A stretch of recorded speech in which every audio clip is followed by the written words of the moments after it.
Astaghfirullah.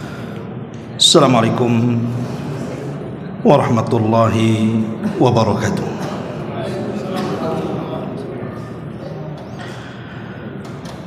Alhamdulillah, wassalatu wassalamu ala rasulillah wa ala alihi wa sahbihi wa mawalah wa la hawla wa la quwata illa billahi wa ba'd. Alhamdulillah, di malam hari ini kembali kita bisa duduk untuk bertalabul ilmi di Masjid Muhajirin, karena masih bertepatan dengan permulaan bulan Rajab, tepat pada tanggal 3 hari ini. Maka pembahasan di malam hari ini kita akan fokuskan bicara seputar bulan Rajab. 3 poin yang kita akan bahas di malam hari ini. Pertama, bicara sejarah, peristiwa dan sejarah yang terjadi di bulan Rajab. Yang kedua, banyak hadis-hadis yang berseliweran. Sebagian hadis tentang keutamaan bulan Rajab ini bukan hanya sekedar lemah, tapi sampai kepada tingkat maudhu palsu. Nanti kita akan bahas hadis-hadis tentang bulan Rajab dan keutamaannya. Dan yang terakhir tentu nasihat ataupun apa yang harus kita lakukan selama bulan Rajab ini berlangsung sampai akhir daripada Rajab. Pertama, bicara sejarah. Bulan Rajab ini, kalau kita mengupas sejarah Nabi dan juga para sahabatnya atau generasi setelahnya, banyak peristiwa-peristiwa besar. Saya tidak akan menyebut semuanya karena banyak peristiwanya. Kita akan menyebut peristiwa-peristiwa besar saja. Pertama, hijrahnya para sahabat Nabi SAW, hijratul ula, hijrah pertama. Kemana? Ke Ethiopia. Ketika kaum muslimin di Mekah tertindas di permulaan dakwah, karena memang belum memiliki kekuatan, banyak para sahabat Nabi SAW yang disiksa. Tentu ada kekhawatiran dari Nabi SAW kalau seandainya sebagian para sahabat kembali kepada agama mereka, karena tidak kuat dengan siksaan orang-orang Quraisy. Makanya Nabi SAW mengarahkan mereka untuk hijrah, dan hijrah pertama ke negeri Habasyah. Kemudian Nabi SAW mengatakan, inna fiha malikan la yadlim indahu ahad. Alasan Rasul kenapa ke Habasyah, Ethiopia, karena di Ethiopia itu ada raja yang adil, yang tidak pernah menzalimi siapapun yang masuk ke dalamnya. Dari sini kemudian bergerak 16 sahabat Nabi SAW.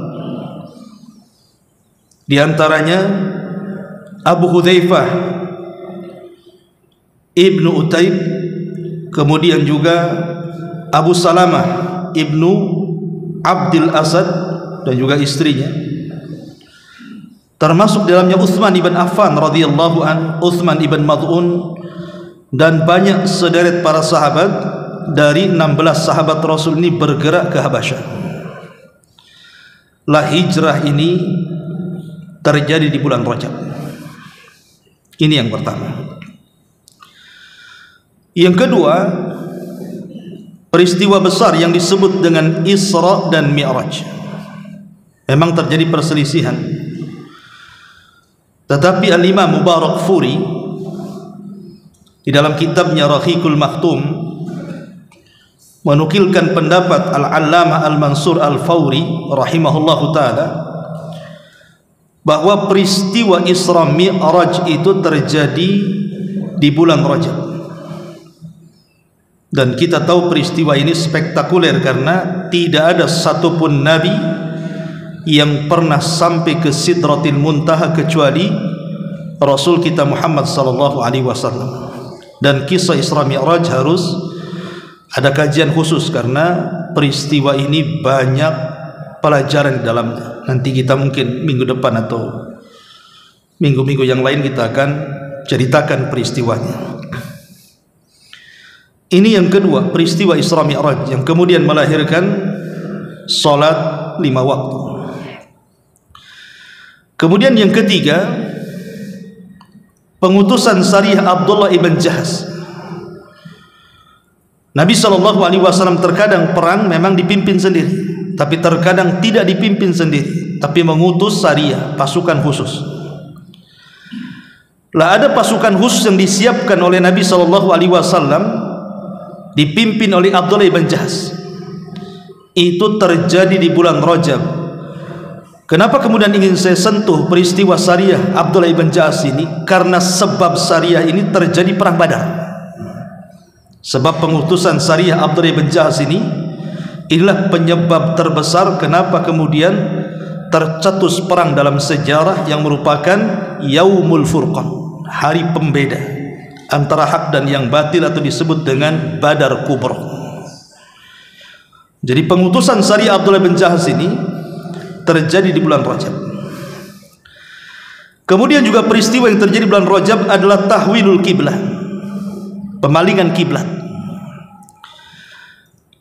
Ketika Nabi SAW belum hijrah, masih di Mekah, Nabi sempat sholat itu menghadap Baitul Maqdis selama 3 tahun.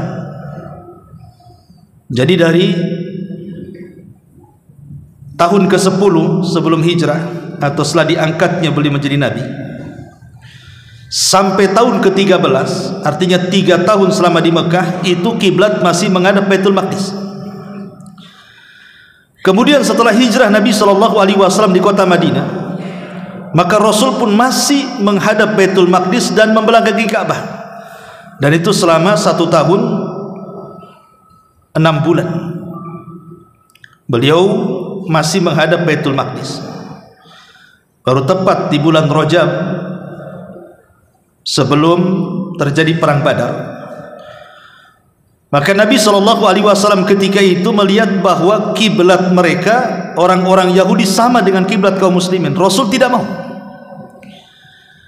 Maka Nabi SAW berkeinginan untuk memalingkan kiblat dari Baitul Maqdis ke Mekah, walaupun ketika terjadi pemalingan ini ribut, baik orang-orang Yahudi menyebarkan hoax gitu ya, ataupun orang-orang munafik, ataupun orang-orang musyrik Arab. Orang-orang Yahudi menganggap pemalingan kiblat itu adalah permainan agama Islam. Kok agama kok dimain-mainkan gitu. Dari Baitul Maqdis kok ujung-ujung dipindah pula ke Ka'bah. Orang-orang musyrik mengolok-olok dan mengatakan, lihat, Muhammad sudah kembali kiblatnya ke arah kita, sebentar lagi dia meninggalkan agama dan kembali kepada agama kita, kata orang-orang musyrik Mekah itu. Apalagi orang munafik. Tetapi Allah Subhanahu wa taala menegaskan jangan pedulikan mereka, karena ini perintah Allah.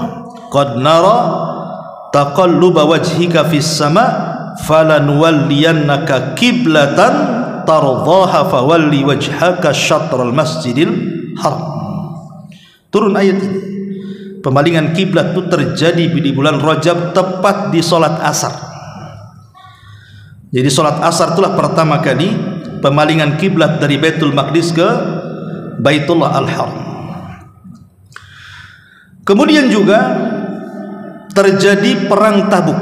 Ini yang menarik kita bahas sedikit.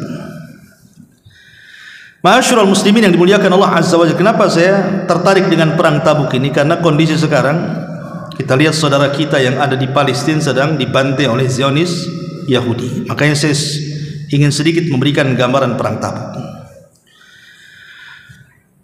Kita tahu bahwa Nabi SAW tidak pernah tinggal diam dengan Palestina. Di zaman Rasul, Palestina tidak dikuasai Yahudi, tapi dikuasai oleh Zionis Nasrani Romawi. Karena orang Yahudi belum ada di Palestina.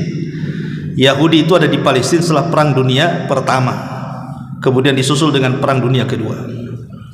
Artinya Zionis di zaman Nabi yang menguasai Palestina itu Nasrani Romawi. Jadi Nabi SAW ingin membebaskan Palestina itu 3 kali. Pertama di Perang Mu'tah, kemudian yang kedua di Perang Tabuk, kemudian yang ketiga ketika pemberangkatan tentara Usama ibn Zaid. Artinya Rasul sudah ada upaya itu untuk membebaskan Palestina di zaman itu. Tetapi sayang ketika Nabi SAW memberangkatkan pasukan di Tabuk, ini langsung Rasul yang memimpin, dan itu perang terakhir Nabi. Maksudnya perang yang terakhir yang dipimpin Rasul itulah perang Tabuk. Dan wilayah Tabuk itu ada di mana? Ada di Jordan. Jordan itu perbatasan Palestina, sudah dekat. Tapi Nabi belum berhasil. Walaupun kita tahu bahwa dari Madinah ke Jordan itu, ke Tabuk itu kan mau 3 bulan perjalanan tuh. Kemudian melakukan peperangan 3 bulan, pulang pula 3 bulan, artinya 9 bulan tuh. Dari usia Nabi SAW di Madinah 10 tahun, artinya 1 tahun kurang Rasul berusaha untuk membebaskan Palestina. Ada upaya ke sana. Lah sebelum wafatnya Nabi SAW mengirim pasukan, karena Rasul tidak berhasil, maka Rasul mengirim pasukan lagi dipimpin oleh Usama ibn Zaid untuk membebaskan Palestina. Tapi masalahnya pasukan sudah dibentuk, Nabi SAW meninggal dunia. Bahkan ketika Nabi SAW sakaratul maut, dia panggil Abu Bakar Siddiq radhiyallahu anhu dan para sahabat senior dan mengatakan, "Anfidhu bi'sa Usama." Kalian semua harus memberangkatkan tentara Usama ibn Zaid. Abu Bakar mengatakan, "Ya Rasulullah, kami sibuk, Anda sedang sakit, nanti kami berangkatkan. Sekarang sembuhkan dulu penyakit." Tapi Rasul 3 kali mengatakan, "Anfidu bi'sa Usama." Berangkatkan Usama dan pasukannya. Berangkatkan Usama dan pasukannya. 3 kali Rasul. Tentu kalimat 3 dalam bahasa Arab itu ada makna. Kalau Rasul mengulang-ulang 3 kali itu berarti ini wasiat. Lah ketika Nabi SAW meninggal dunia, betul-betul wasiat ini dilakukan siapa? Abu Bakar. Padahal ketika itu Abu Bakar diuji oleh Allah Subhanahu wa taala karena banyak kaum muslimin yang murtad di zamannya. Bayangkan hampir semua kota-kota Islam murtad kecuali Madinah. Semua daerah murtad, hatta sebagian Mekah pun murtad. Tapi Abu Bakar Siddiq radhiyallahu anhu ketika itu tetap mengutus pasukan Usama ibn Zaid. Umar ketika itu tidak setuju. Kenapa? Tentu ada alasannya. Kalau seandainya Madinah ini kosong daripada tentara, tiba-tiba kemudian orang-orang murtad itu menyerang Madinah, habislah Madinah. Ketika habis Madinah tidak ada Islam lagi di dunia kan? Logikanya seperti itu. Makanya Umar tidak setuju. Tetapi Abu Bakar Siddiq radhiyallahu anhu tetap, ini wasiat Nabi. Tidak mungkin dibalik wasiat tidak ada kebaikan. Abu Bakar ngotot, tetap kirim pasukan Usama. Kalau memang memerangi orang murtad, kita bentuk pasukan baru. Akhirnya kemudian Abu Bakar tetap dengan posisinya, dikirimlah pasukan Usama ibn Zaid menuju Palestina. Dan Abu Bakar berhasil memerangi orang murtad, sehingga dengan kekurangan pasukan tetapi kegigihan kaum muslimin yang tersisa di Madinah bisa menumpas orang-orang murtad, sampai para ulama mengatakan Islam pernah ditolong oleh 2 manusia, Abu Bakar di zaman murtad dan Imam Ahmad di zaman fitnah.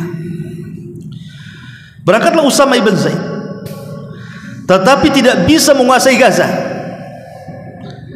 Akhirnya kemudian di akhir hayat Abu Bakar Siddiq radhiyallahu anhu mengirim pasukan lagi dipimpin Amr ibn As dan Khalid ibn Walid. Tapi Khalid dia ngarahnya ke Irak membebaskan Baghdad, sementara Amr bin As ini ngarahnya ke Palestina untuk menguasai Gaza yang sebelumnya sudah diutus Usama bin Zaid. Tapi Amr ibn As radhiyallahu an tidak mau bergerak sendiri. Dia tidak mau masuk ke Gaza sampai ada pasukan yang banyak yang kemudian mengepung Gaza. Akhirnya Abu Bakar Siddiq radhiyallahu anhu mengirim surat kepada Khalid ibn Walid yang ketika itu sudah sampai di Baghdad.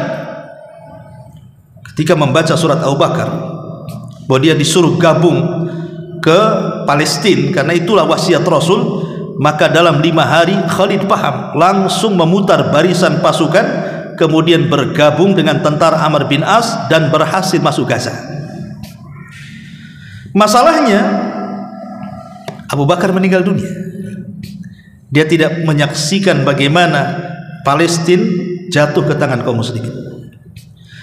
Baru di masa Umar ibn Khattab radhiyallahu an, betul-betul Palestina yang dikuasai Zionis Nasrani Romawi ini takluk di tangan kaum muslimin oleh para tokoh-tokoh Islam, Abu Ubaidah ibn Jarrah, Khalid ibn Walid, dan banyak sekali orang-orang hebat dalam Islam yang meruntuhkan Palestina di zaman itu dikuasai kaum muslimin. Barulah Umar radhiyallahu anhu berangkat dari Madinah dan mengambil kunci Baitul Maqdis. Dari sini kita tahu bahwa pembebasan Baitul Maqdis itu bukan jasa Umar semata, tetapi sebelumnya ada Abu Bakar, dan sebelum ada Abu Bakar ada Rasulullah sallallahu alaihi wasallam. Artinya di sini apa? Ada sumbangsi Rasul. Dialah yang memulai pembebasan Palestina. Lah, salah satu sumbangsi Rasul sallallahu alaihi wasallam untuk membebaskan Palestina itu ya 3 kali peperangan. Perang Mu'tah yang pertama, itu mukaddimahnya. Kemudian yang kedua perang Tabuk, dan yang ketiga pengutusan tentara Usama ibn Zaid. Lah, perang Tabuk ini menurut Imam Ibnu Ishaq, seorang pakar sejarah, itu terjadi di bulan Rajab. Ya, itu terjadi di bulan Rajab. Bahkan kelak juga ketika kemudian Palestina dikuasai lagi oleh orang-orang Nasrani Romawi itu, di zaman Salahuddin Al-Ayyubi pun pembebasannya terjadi di bulan Rajab juga. Karena kan Palestina kan bolak-balik diserang ya.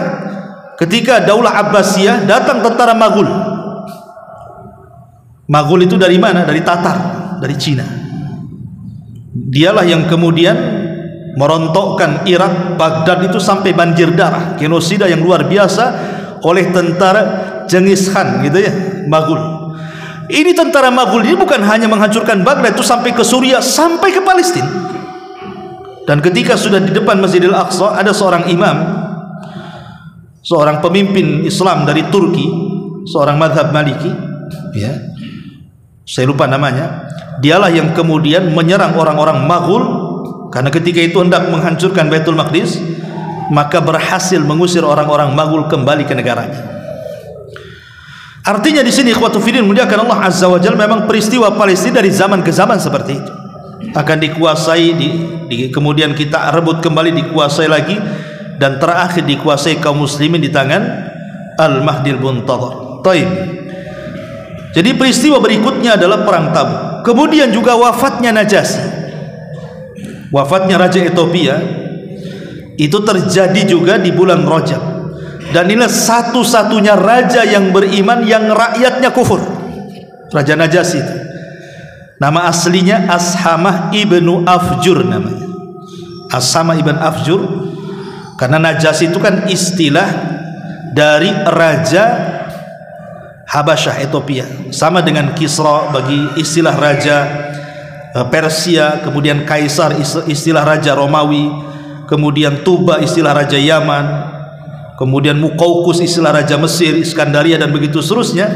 Maka Najasyi itu istilah raja dari Ethiopia, namanya Ashamah ibn Afjur, wafat di bulan Rajab, dan Rasul mensalat gaibkan di Madinah. Inilah salat gaib pertama yang dilakukan Rasul karena wafatnya Najasyi. Ini terjadi di perang di bulan Rajab.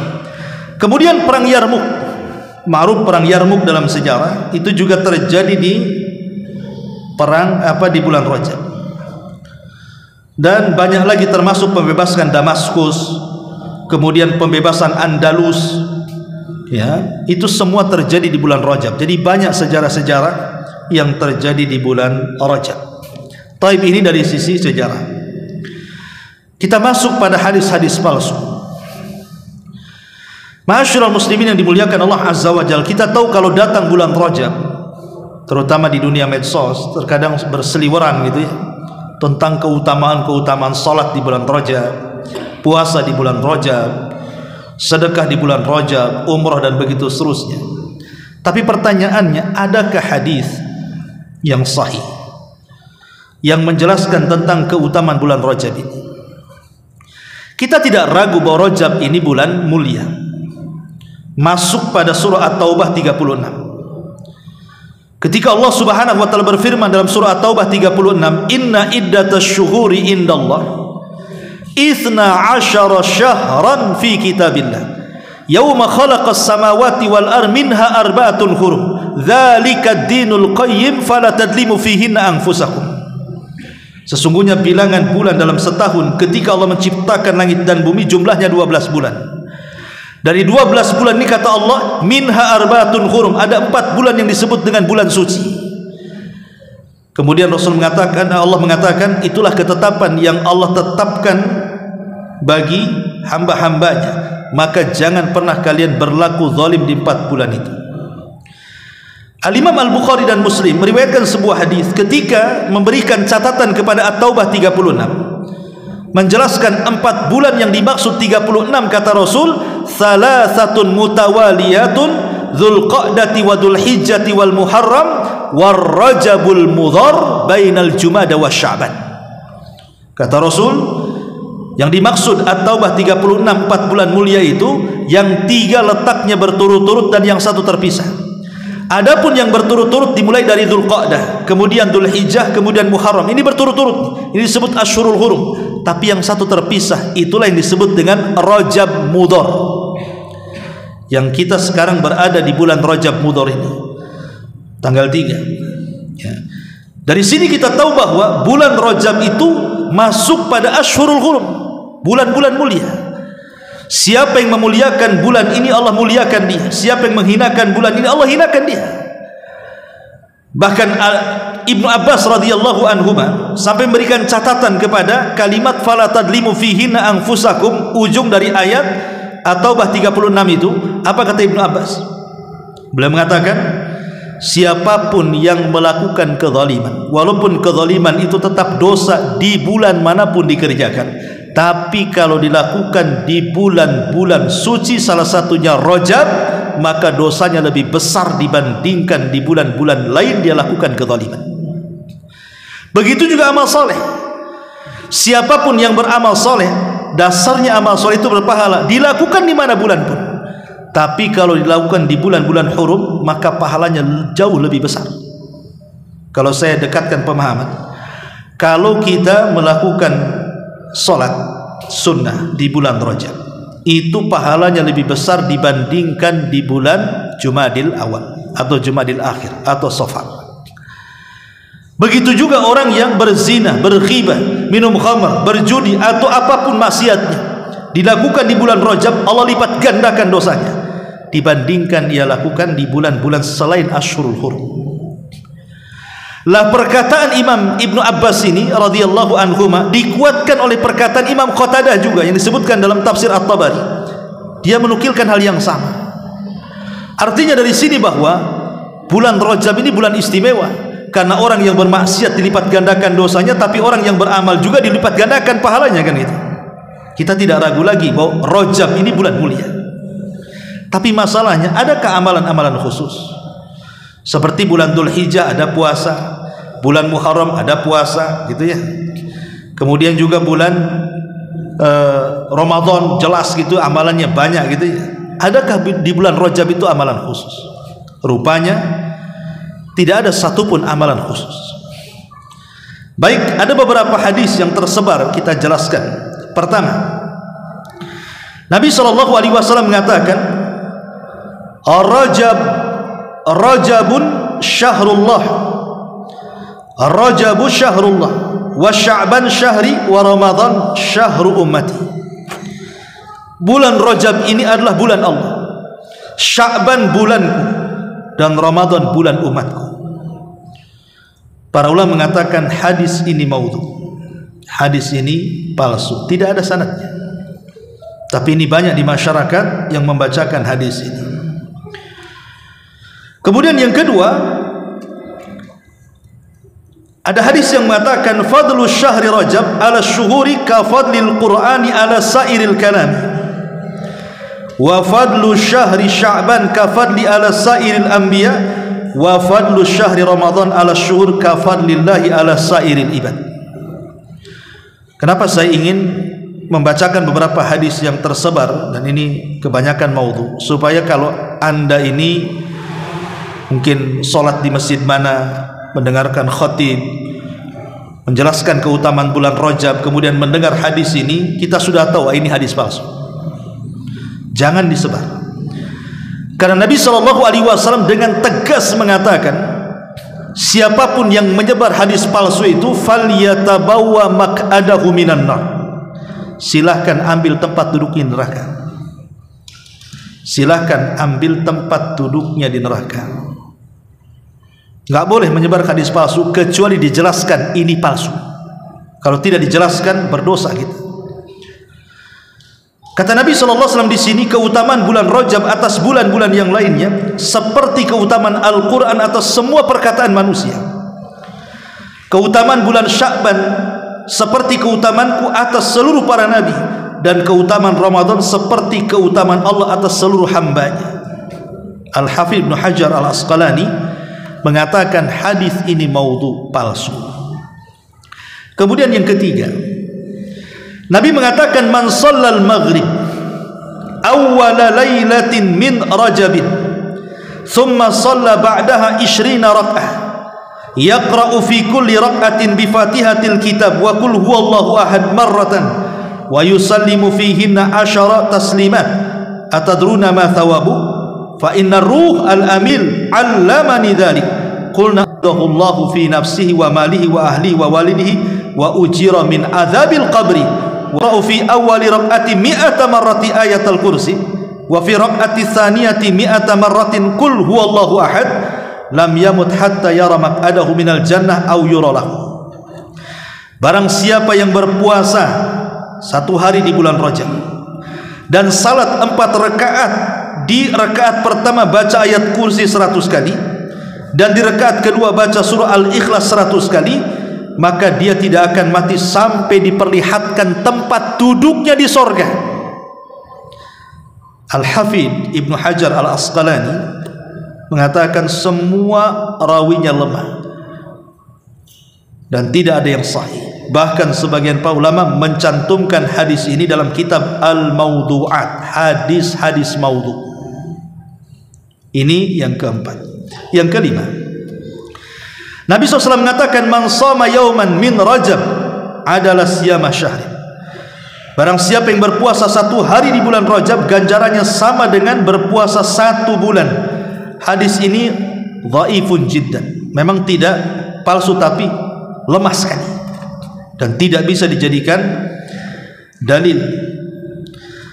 Kemudian juga hadis yang kelima, inna fil jannati nahran yuqalu lahu Rajab ma'uhu ashaddu bayadan minal laban wa ahla minal asal man sama min Rajabin yawman wahidan saqahu Allahu min dzalika nahar. Sungguh di sorga itu ada sungai yang disebut dengan sungai Rajab. Airnya lebih putih daripada susu, lebih manis dibandingkan madu. Barang siapa yang berpuasa 1 hari pada bulan Rajab, maka Allah akan memberikan minuman kepadanya dari sungai Rajab di sorga. Hadis ini batil.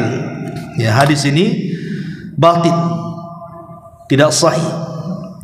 Bahkan diletakkan oleh Syekh Albani rahimahullah ta'ala dalam kitabnya Silsilah Ahadits Ad-Dhaifah wal Mawdu'ah.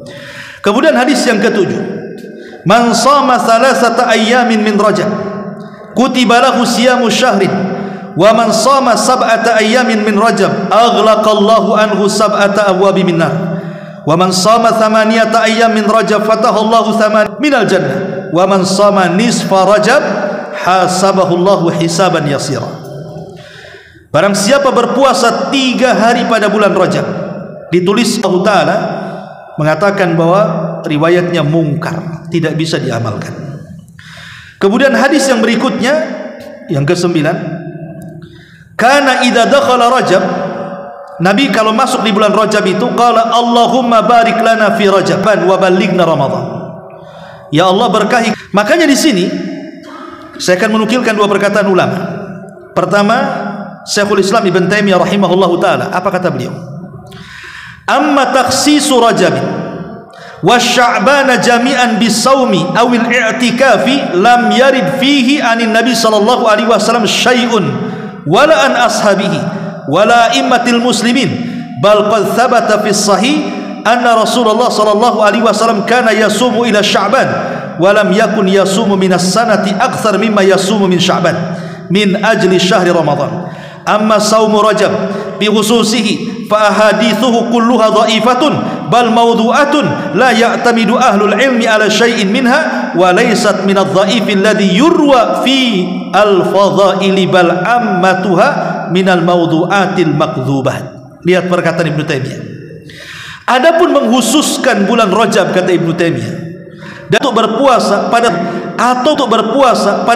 atau beritikaf pada waktu dengan bulan Ramadan. Adapun melakukan puasa khusus di bulan Rajab, maka sebenarnya itu semua adalah berdasarkan hadis yang seluruhnya lemah, bahkan palsu. Para ulama tidak pernah menjadikan hadis-hadis itu sebagai sandaran. Hadis-hadisnya bukan hadis yang memotivasi beramal soleh, bahkan kebanyakan hadisnya adalah maudhu, palsu dan dusta semuanya. Ini perkataan Ibnu Taimiyah.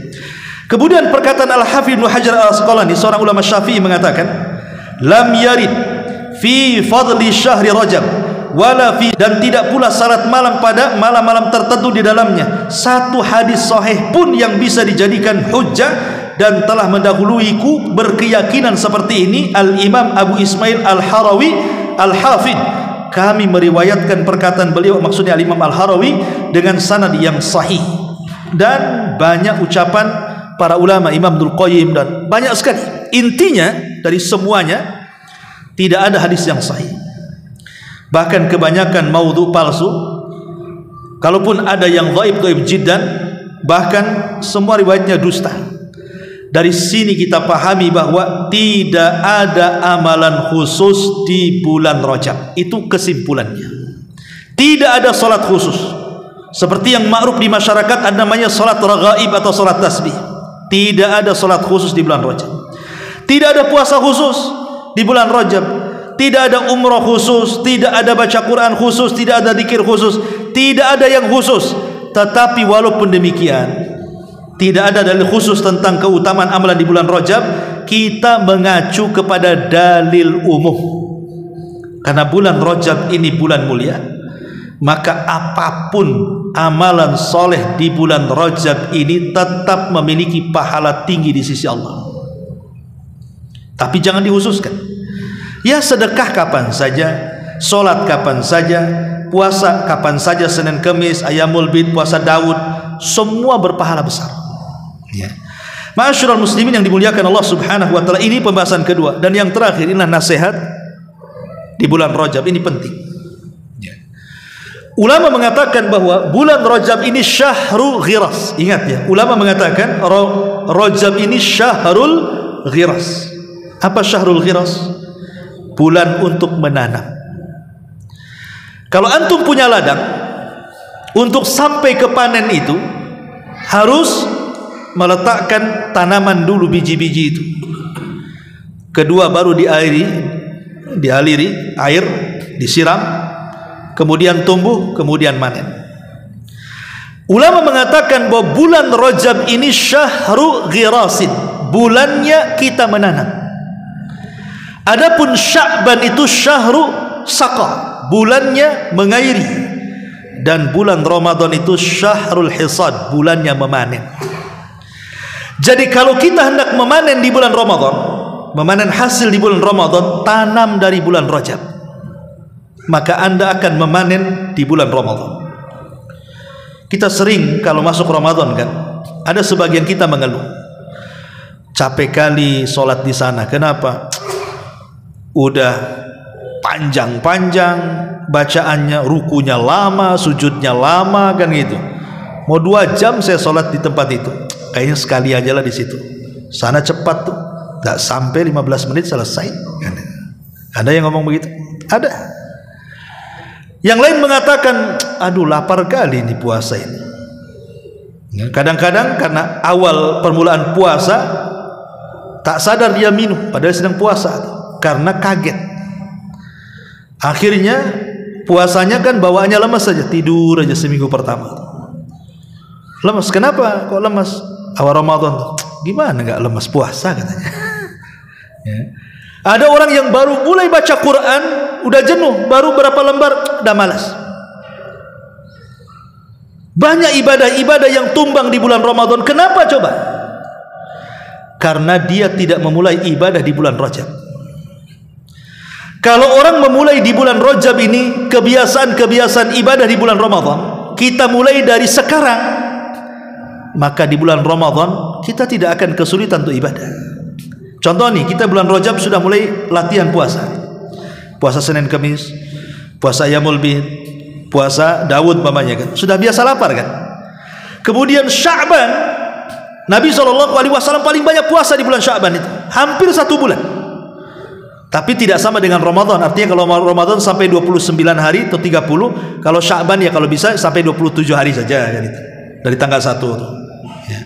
Sehingga ketika kemudian istiqomah puasa dari Rajab, Sya'ban, masuk Ramadan, namanya orang biasa lapar. Ya tenang-tenang saja dia puasa kan. Biasa lapar. Nggak kaget perutnya kan.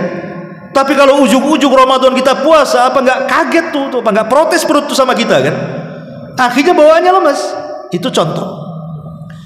Atau orang sholat malam, kalau kita membiasakan dari sekarang sholat malam namanya kan, biasa dipanjang-panjangi, kemudian sampai ke Sya'ban, boleh jadi kita mengkritik imam, pendek kali imam tuh.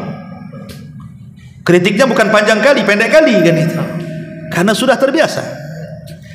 Atau orang yang biasa baca Quran, kalau umpamanya di bulan Rajab ini nggak apa-apa lah, mungkin 1 muka, 2 muka, 1 muka, 2 muka, kemudian ditingkatkan di bulan Sya'ban, di bulan Ramadan nyantai dia. Kenapa? Lidahnya sudah terbiasa baca Quran.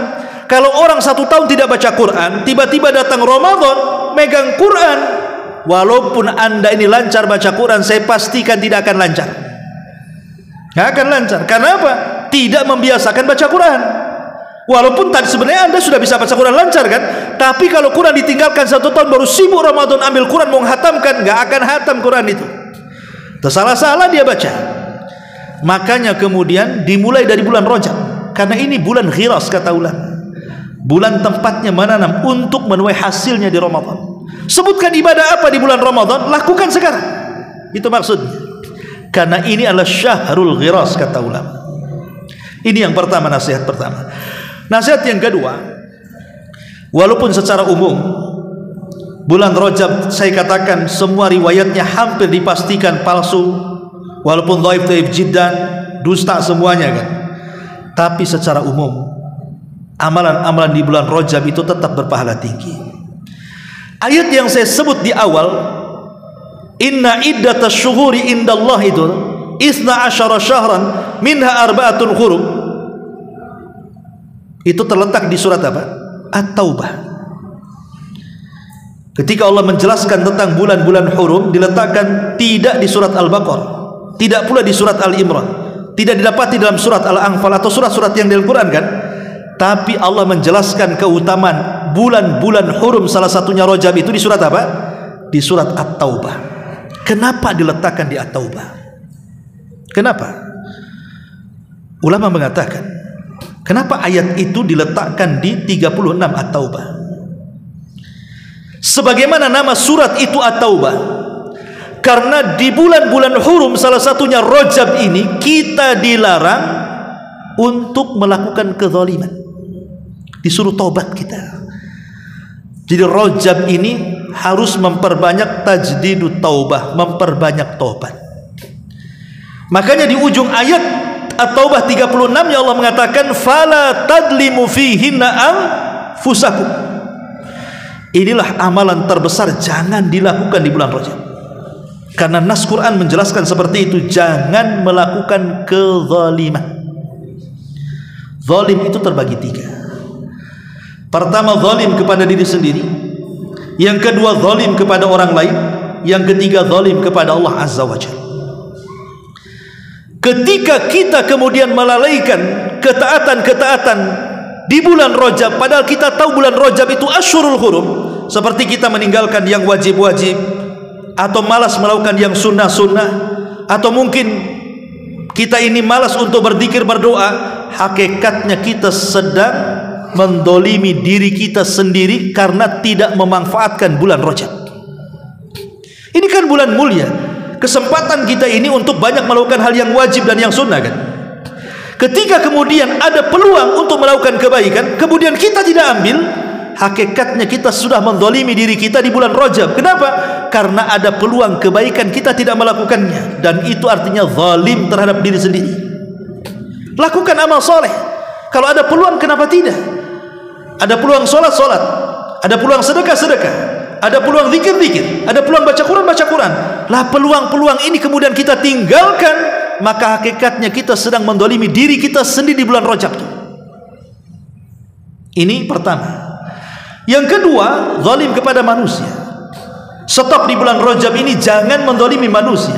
Anda sebagai bos jangan dolimi karyawan ya. Anda mungkin sebagai suami jangan mendolimi keluarga, jangan mendolimi tetangga. Anda seorang pemimpin jangan mendolimi rakyat, dan begitu seterusnya. Tidak boleh berlaku zalim. Ataupun yang lebih besar daripada itu, zalim kepada Allah, melakukan kesyirikan, datang ke dukun, percaya kepada tangkal, kelenik-kelenik, dan begitu seterusnya. Oh, lebih besar lagi dosanya, karena Allah melarang jangan berlaku zalim. Dari kalimat jangan berlaku zalim dan ayat ini tercantum dalam At-Taubah, maknanya bahwa kita disuruh untuk memperbanyak taubat di bulan Rajab ini. Karena hasil daripada taubat apa?